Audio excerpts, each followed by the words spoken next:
Bonjour à tous et à toutes.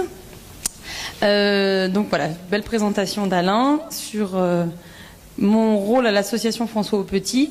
Donc je vais essayer de répondre à cette question vis-à-vis de la place de l'alimentation dans ces deux maladies. Alors, je déclare que je n'ai aucun conflit d'intérêt et je vous avais repris un petit peu tout ce qu'on faisait nous à l'association, mais comme Alain a bien présenté les choses, je vais juste rappeler pour ceux qui sont adhérents à l'association que je réponds à toutes les questions des adhérents en diététique le mardi après-midi de 14h à 18h. Donc s'il en reste à l'issue de la présentation, vous savez maintenant où me trouver. Comme ça. Alors, le sujet étant très vaste au niveau de l'alimentation et des Mickey, j'ai essayé de structurer en plusieurs parties pour faire le tour un petit peu de tout ce qu'on peut se dire. Recommandations officielles et pratiques sur la place de l'alimentation. Alors, je vous ai, rapporté, je ne sais pas si c'est très lisible, les recommandations officielles qui ont été mises au point par l'HAS, la Haute Autorité de Santé, qui, elle, reprend, donc c'est la partie qui est en gras, que l'alimentation doit rester diversifiée et équilibrée quand on est atteint de ces maladies, parce que l'alimentation n'influence pas le cours de la maladie. Donc ça veut dire quoi? Ça veut dire que quels que soient les aliments qu'on mange, on ne déclenchera jamais une poussée inflammatoire juste en ayant mangé un aliment donné ou un autre aliment donné. L'alimentation ne déclenche pas la maladie, à l'inverse de, par exemple, la maladie cœliaque où le fait d'avoir mangé un certain aliment, en l'occurrence du gluten pour leur maladie, va déclencher une inflammation et va déclencher leurs symptômes. Dans le cas des poussées marquées de Mickey, on peut conseiller, alors donc là la Haute Autorité de Santé recommande un régime d'épargne digestive. Ça peut être ce type de régime-là, comme ça on peut en être d'autres. On en discutera tout à l'heure au fur et à mesure de la présentation. En tout cas, ce qui avait été pointé, c'est que le régime sans résidus strict, tel qu'il a pu être conseillé pendant de longues années, n'est absolument plus justifié, au vu des études et au vu des avancées sur le sujet. Le but, c'est quand même soit d'adapter un peu son alimentation, mais c'est surtout de revenir le plus vite possible à une alimentation diversifiée, le plus rapidement possible. Alors, pourquoi c'est important d'avoir une alimentation diversifiée? Parce que l'alimentation, avant tout, c'est un vrai soutien, c'est un vrai support, c'est une alliée pour tous. C'est important de manger. Si on ne mange pas, tout va être déséquilibré. Donc, le fait de bien manger va nous permettre d'avoir un statut nutritionnel convenable, va permettre d'agir avec des nutriments qualitativement bien choisis sur la cicatrisation, les défenses immunitaires. Ça permet, en reprenant une alimentation variée, de pouvoir aussi reprendre une vie sociale, familiale, parce que plus le régime va être restreint, plus les contraintes alimentaires sont restreintes et moins il est simple de manger hors de chez soi. Une alimentation équilibrée nous permet aussi de lutter contre les problèmes nutritionnels, notamment contre les carences. Ça va aussi nous permettre de ne pas laisser s'installer les peurs alimentaires. Plus un régime restrictif est mis en place longtemps et plus il y a un risque des carences et qu'il y ait des peurs alimentaires qui s'installent.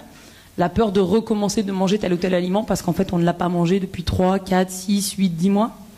Et puis le risque de ces peurs, c'est que ça dégénère et que ça se transforme carrément en trouble du comportement alimentaire avec, ça peut aller jusqu'à de l'anorexie par peur de manger, par peur de souffrir, ou des conduites beaucoup plus hyperphagiques, beaucoup plus compulsives, dans les phases où ça va un petit peu mieux.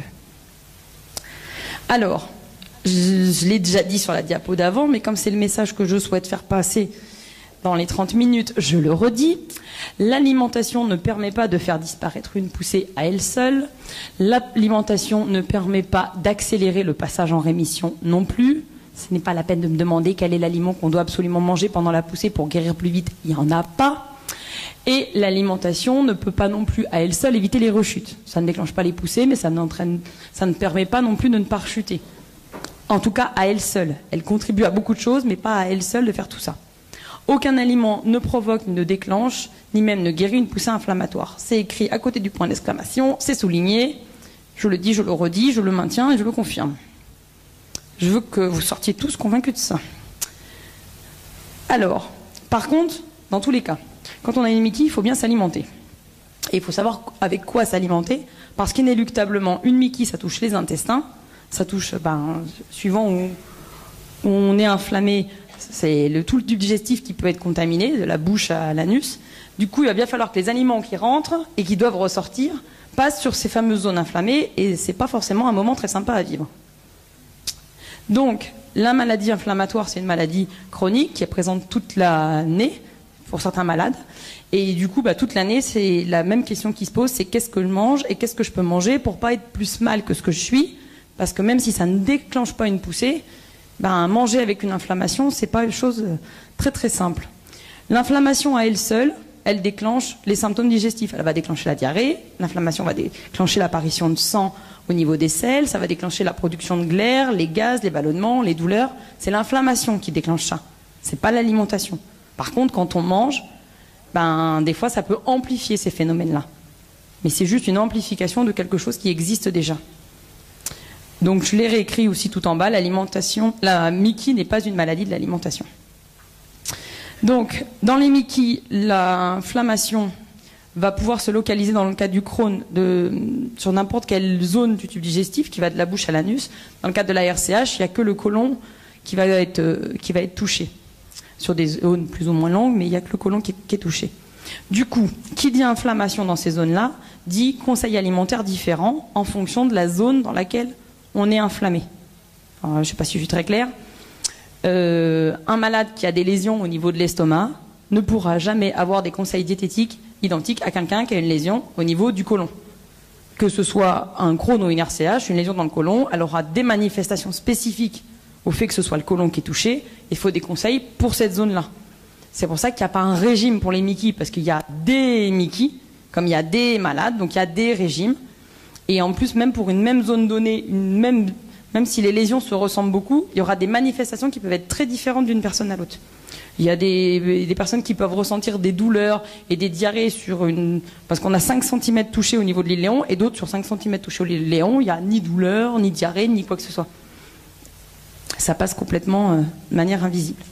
Alors, au moment des poussées, ce qu'il faut quand même avoir à l'esprit, c'est que la nutrition, c'est quand même très important parce que les besoins nutritionnels sont augmentés.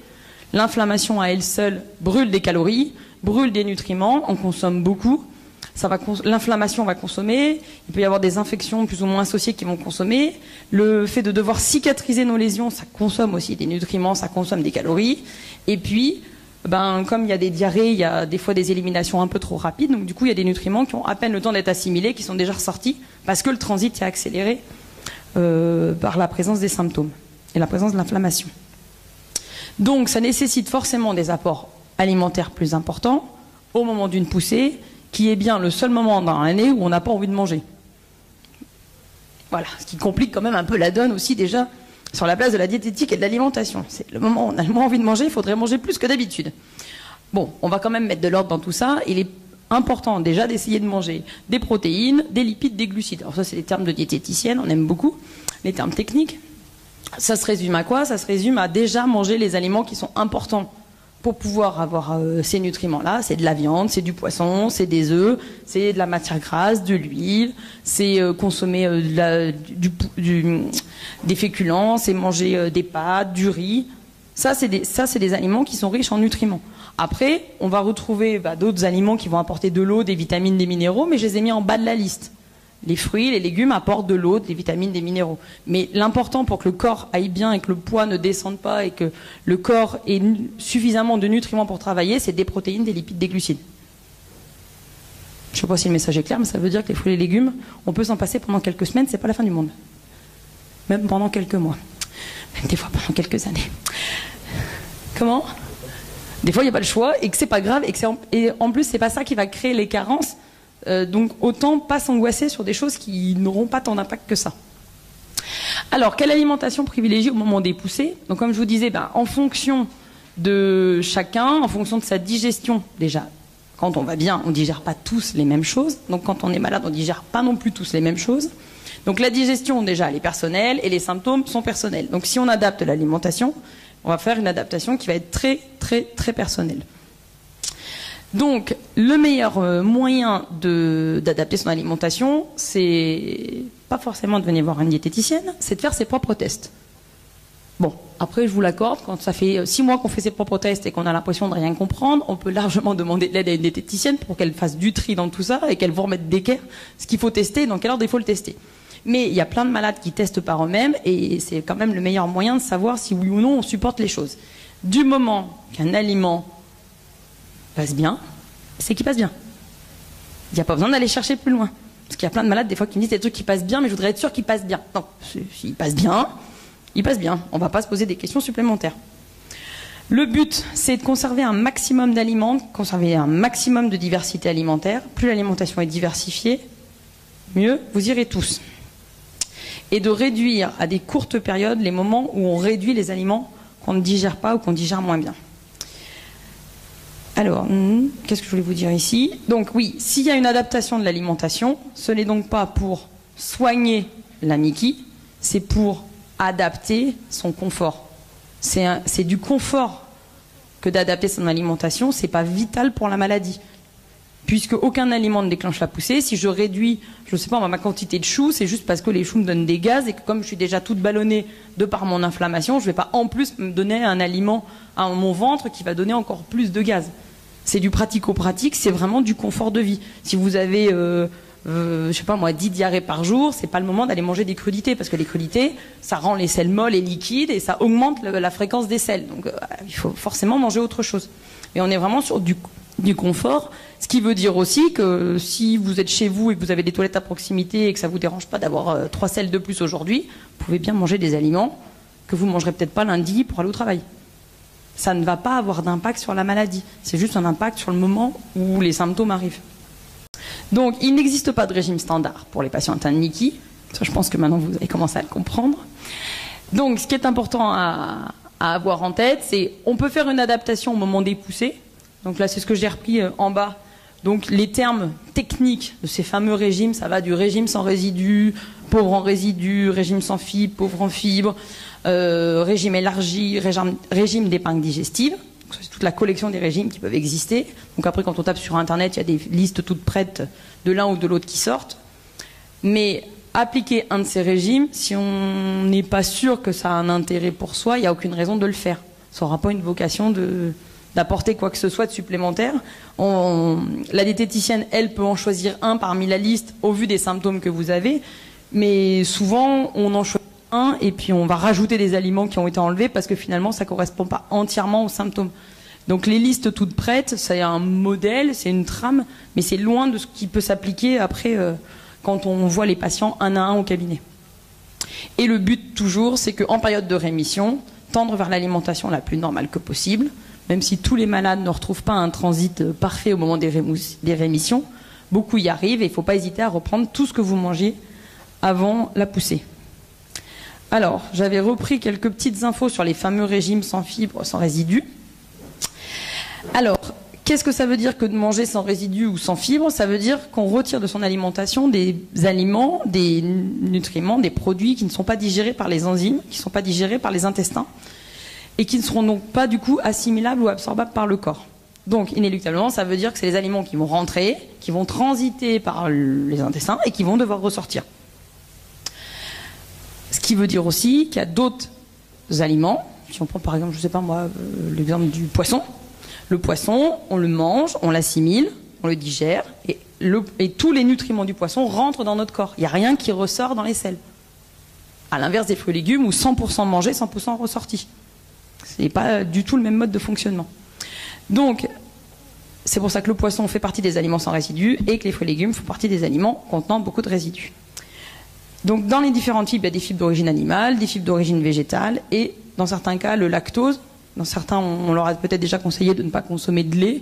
Le lait contient un sucre qui est le lactose et le lactose peut avoir un comportement de résidu quand on n'arrive pas à l'assimiler. Donc du coup, on peut le retirer aussi de certains régimes.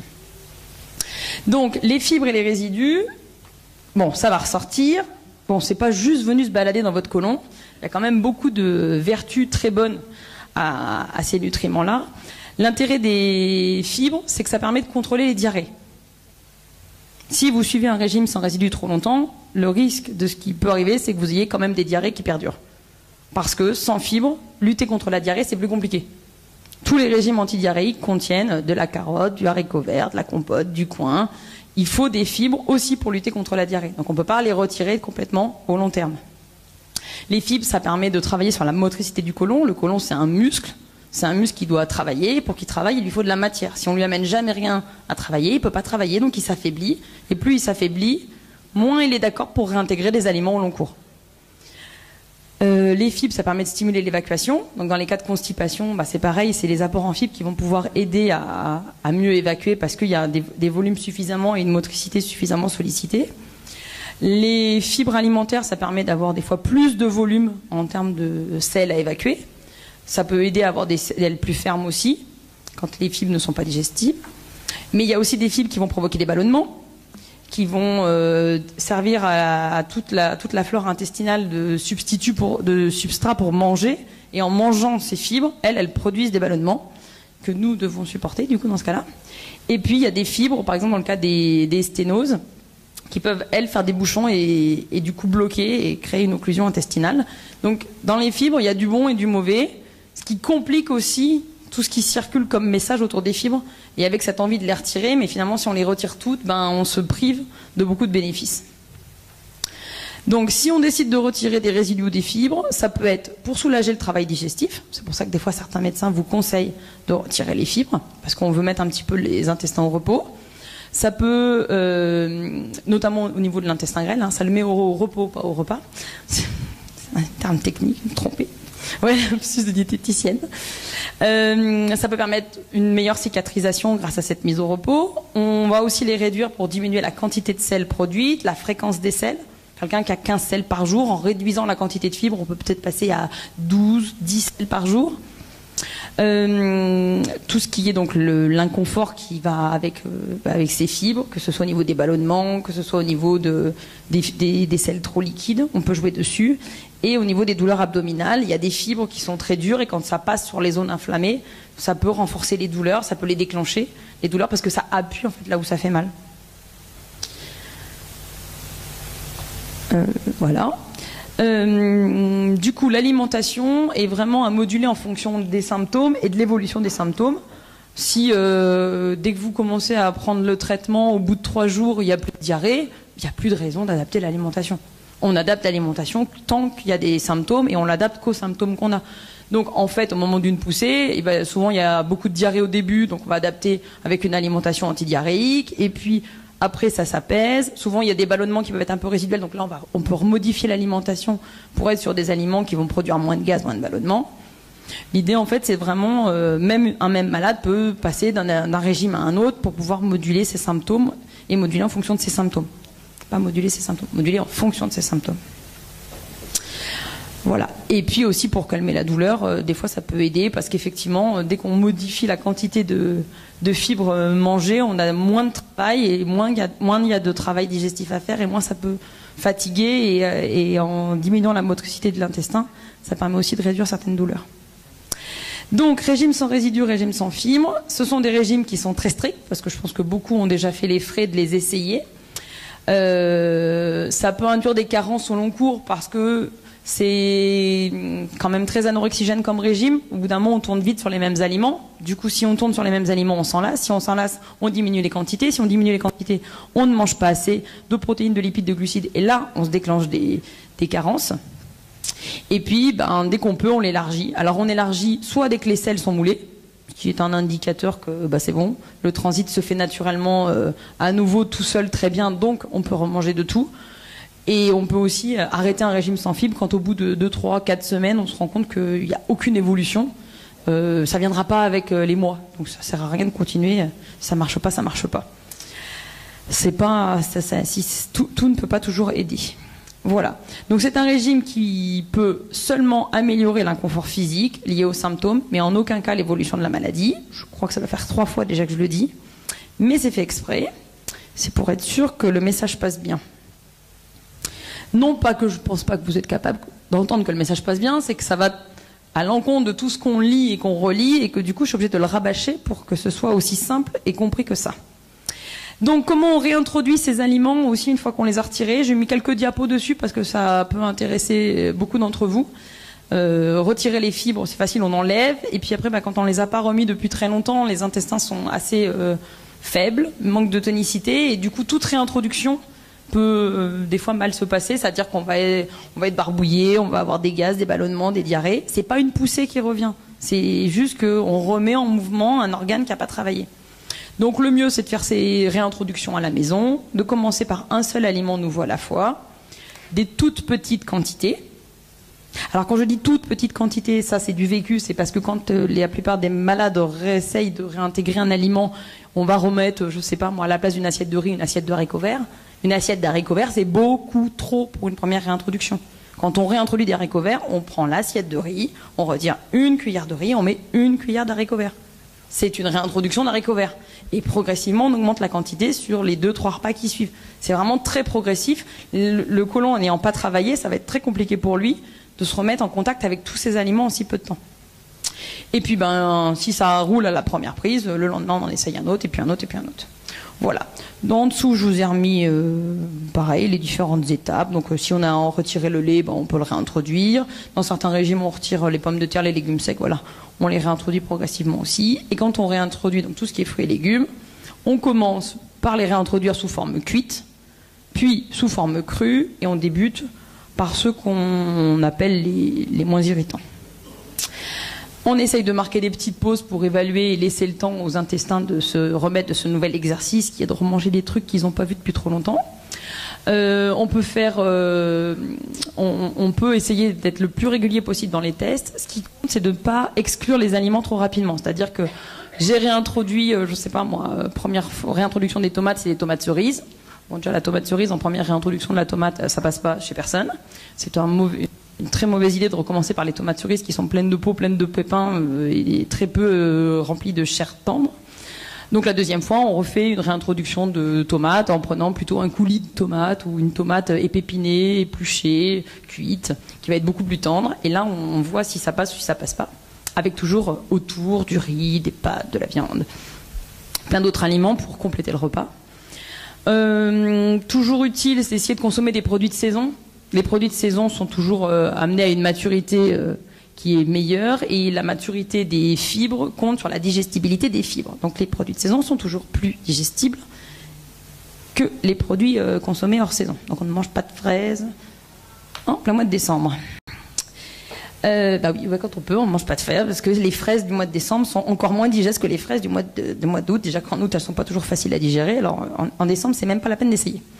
Chez les légumes jeunes sont beaucoup plus tendres au niveau des fibres. Et pour les fruits, le repère, c'est la maturité. Plus le fruit est mature, plus le fruit est mûr, plus les fibres seront digestes. Le goût sucré des fruits renvoie au fait que la fibre a été digérée.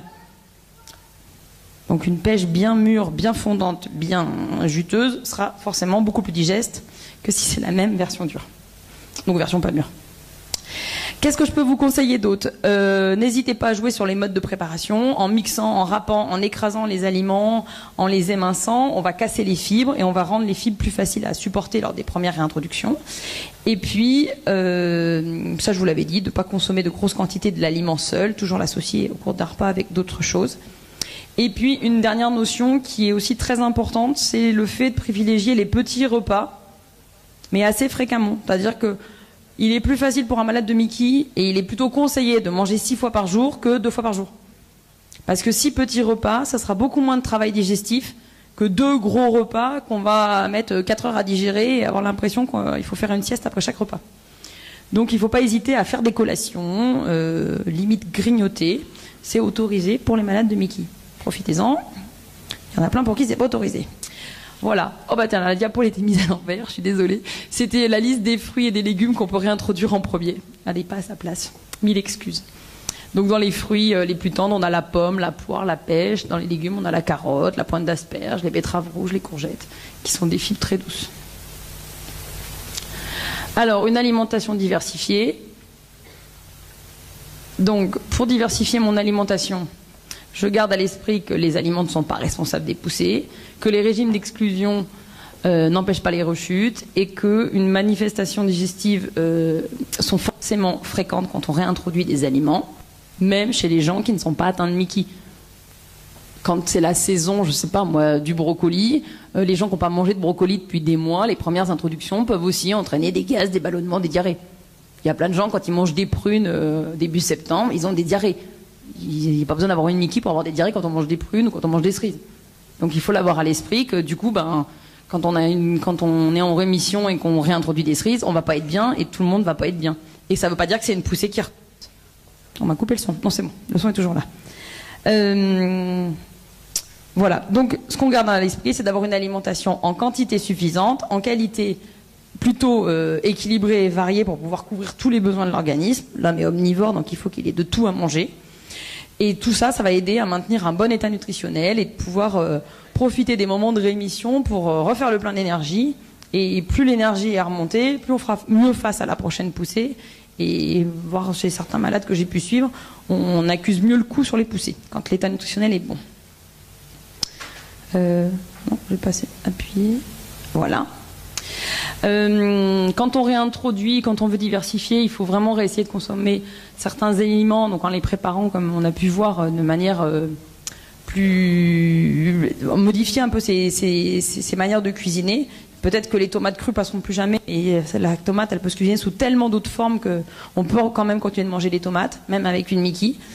Je lui parle des tomates parce que la tomate revient très très très régulièrement dans les consultations. Le but, c'est de se fixer des objectifs clairs et vraiment accepter d'aller tout doucement quand on réintroduit les choses, et puis que chaque petite victoire est une victoire, et que même si on peut manger que du coulis de tomate, bah c'est déjà mieux que rien, parce qu'avec du coulis de tomate, on peut faire déjà plein de recettes. Voilà, donc le retour à l'alimentation diversifiée, quantitativement et qualitativement variée. Essayer d'avoir un bon état nutritionnel. Alors comment on sait qu'on a un bon état nutritionnel? C'est surtout en ayant un poids stable. En début de poussée, plein de malades perdent 2, 5, 10 kilos en l'espace de quelques jours. Il est important de les reprendre le plus vite possible derrière. Ça confirme que l'état nutritionnel est bon, et plus le poids est stable, plus ça veut dire que la poussée, vous arrivez à faire face. Et vous arriverez mieux à faire face aussi.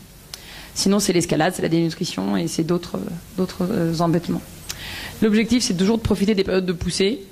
Et c'est pour ça que si on met 6 mois à réintroduire les aliments après une poussée qui a duré 1 mois, les phases de rémission, elles deviennent très courtes et on profite pas assez et on régénère pas assez à la fois le corps dans les nutriments, la flore colique aussi, parce que la flore colique, pour qu'elle soit en bonne santé, il faut qu'elle ait une alimentation très diversifiée. Mais si on met 6 mois à tout réintroduire, le diversifier, il n'arrive pas très vite. Après, on peut se poser quelques questions qui seront peut-être des questions de la salle, mais du coup, je donne les réponses tout de suite. Ça va gagner un petit peu de temps avec les questions de la salle. Non, mais ça permet de trier les questions de la salle. Ouais, chouette. C'est bon, j'étais arrivée déjà à 30. Non, je me dépêche.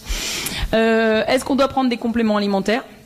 Ça, c'est la question qu'on se pose beaucoup par rapport aux carences. Donc, comme je vous disais tout à l'heure, si vous arrivez à rediversifier votre alimentation en jouant sur les textures, sur les recettes, a priori, il y a très peu de carences. Et que s'il y a une carence qui est avérée par le médecin au niveau de l'analyse, à ce moment-là, il vous prescrira un traitement, parce qu'il faut passer par un traitement pour remonter la carence, et que l'alimentation seule n'y arrivera pas.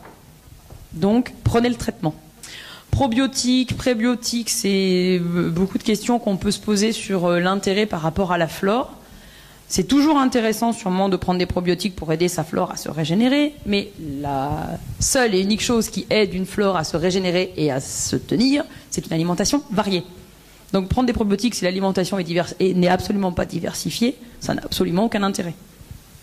Il faut aussi être sûr que derrière l'alimentation sera suffisamment diversifiée en fruits, en légumes, en viande, en laitage, pour qu'elle puisse nourrir cette flore.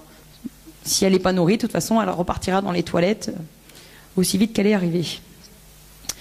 Et les vitamines et minéraux, ça rejoint un peu la première question. Sachant que dans la première question des compléments alimentaires, j'avais aussi en tête tout ce qui est compléments nutritionnels oraux, qui sont des compléments, non pas de vitamines et de minéraux, mais vraiment des protéines, des lipides, des glucides dans des petites briquettes que les médecins peuvent des fois vous amener à vous conseiller de prendre pour reprendre du poids, notamment en cas de dénutrition ou quand le poids a beaucoup descendu.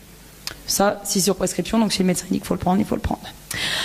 Ensuite, toutes les questions qu'on peut se poser sur les régimes qui fleurissent sur Internet, comme le régime sans gluten, le régime sans lait, le régime sans tout ce qu'on veut. Alors, tous ces régimes ne peuvent pas apporter une réponse simple et rapide aux malades atteints de Mickey. Ce serait bien, mais il n'y a rien de magique. Certains peuvent se sentir mieux en faisant ce genre de régime, d'autres absolument pas. Voire il y en a même que des fois ça bouleverse la flore et entraîne des gaz, des ballonnements et des diarrhées réactionnelles à un changement d'alimentation. Le mieux, de toute façon, c'est toujours de tester par soi-même. Donc les évictions temporaires de certains aliments peuvent s'avérer justifiées si le médecin vous conseille parce qu'il estime que dans votre cas, au vu de tout ce qu'il a pu analyser, vous connaître, ça vaut peut-être le coup de retirer peut-être le lait pendant quelques temps parce qu'il y a des symptômes qui laissent penser que le lait engendre encore une gêne au moment des rémissions. Mais c'est lui qui peut décider, soit le médecin, soit un autre professionnel de santé qui vous accompagne. Et si vous mettez en place les conseils, gardez toujours à l'esprit que vous gagnerez en confort, vous gagnerez en soulagement de certains symptômes, mais ça n'empêchera jamais une poussée inflammatoire de revenir. Jamais. L'évolution de la maladie, c'est une maladie qui est chronique, les poussées reviendront. Le mieux qu'on peut faire, c'est manger le plus varié possible, être le plus en pleine forme que possible, avec un bon état nutritionnel, et là on peut mieux faire face à la maladie. Mais c'est pas parce qu'on aura retiré un aliment qu'il n'y aura plus jamais de poussée. Malheureusement, j'aimerais vous dire l'inverse, mais malheureusement on en est là. Voilà. Cortisone, on peut effectivement un petit peu surveiller son alimentation quand on prend de la cortisone, notamment quand les doses sont très élevées et très prolongées. La réaction à la cortisone est très hormonale, donc elle dépend vraiment de chacun. Mais voilà, on peut toujours s'assurer de ne pas faire des apports trop importants en sel ou en sucre, et surtout de veiller à avoir un apport en protéines qui est vraiment suffisant, et des apports en calcium aussi, là aussi corrects, pour pouvoir faire face aux effets secondaires de la cortisone. Là. Dans le cas de sténose, on va faire attention à certains aliments, tout en sachant, bon là je les ai lissés, je vous ai lissé en fait les aliments qui sont soit très fibreux, soit très difficiles à mastiquer. Je sais pas moi, par exemple, quand on mange des cassis ou du raisin, c'est pas des aliments qu'on va être sûr de mastiquer suffisamment et de les déglutir complètement en bouillie. C'est des choses qu'on mange rapidement. On avale des gros morceaux, et ces gros morceaux, eux, peuvent venir se bloquer dans la sténose. Idem pour les petits pois. Donc soit on retire ces aliments, soit on les accommode différemment. Et avec un velouté de petits pois, on peut manger des petits pois. Même quand on a une sténose, ça pose absolument aucun problème. On peut aussi prendre le temps de mastiquer plus quand c'est des cacahuètes, ou on peut prendre de la poudre d'amandes si les amandes, elles, peuvent se coincer si elles sont pas assez mastiquées. Voilà, il y a tout un tas de déclinaisons et de dérives culinaires qu'on peut faire sur ces aliments-là pour pas les retirer complètement, mais essayer voilà, d'en manger quand même un petit peu, pour garder au moins le plaisir de les manger.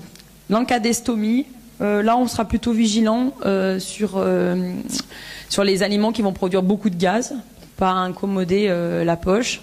Les aliments qui donnent aussi beaucoup de sel très liquide et très nombreuses et qui accélèrent un peu le transit. Voilà aussi, c'est pour le confort de la vie avec la poche. Et puis les aliments irritants. Voilà, on fait attention à consommer suffisamment d'eau, à consommer suffisamment de sel et avoir une alimentation assez riche en potassium pour maintenir l'équilibre interne. La stomie dérègle un petit peu, il y a plus de perte d'eau et plus de perte d'électrolytes, donc du coup il faut compenser. Et du coup, pour finir, si vous avez besoin, et que tout ça vous a semblé très obscur, vous pouvez toujours effectivement demander conseil à une diététicienne, tout en sachant que voilà, elles sont là pour vous donner des conseils culinaires pour réintroduire les aliments, elles peuvent être là pour vous conseiller sur certains compléments, elles sont là pour répondre à toutes vos questions que vous pouvez avoir sur les régimes circulants, elles sont là pour vous aider à reprendre du plaisir à manger, à rediversifier votre alimentation, et puis à aider à surveiller qu'une dénutrition, si elle est installée, puisse être annulée rapidement. Du coup, je vous ai repris quelques questions, mais comme on va laisser les questions à la salle, je pense que vous me les poserez tout à l'heure. Donc là, je vous les réponds pas maintenant. Et je vais juste conclure en disant que voilà, effectivement, on peut aller sur des régimes assez restrictifs au moment des poussées, mais qu'en dehors des poussées, il faut réélargir très vite. Qu'aucun aliment ne guérit ou ne provoque une poussée. Je pense que là, maintenant, le message est passé. Mais que, effectivement, moduler l'alimentation peut améliorer certains symptômes du quotidien, donc il ne faut pas s'en priver non plus. Et qu'une alimentation restrictive risque d'être très vite monotone et peut toujours conduire à une dénutrition, et que la dénutrition est loin d'être une amie des Mickey. Voilà, et sur la dernière diapo, vous retrouvez mon adresse internet à l'association ainsi que le numéro de téléphone pour me joindre. Et également, vous retrouverez tous les conseils d'Alexandra Martin dans son bouquin, donc Manger avec une Mickey, que vous trouverez en vente sur le stand de la FA dans la partie librairie au prix de 10 €. Je précise, le dédicacera peut-être ce soir si vous le truc, mais il y a de précieux conseils, des recettes que vous retrouverez aussi. Les compléments des recettes vous renvoient vers le site internet.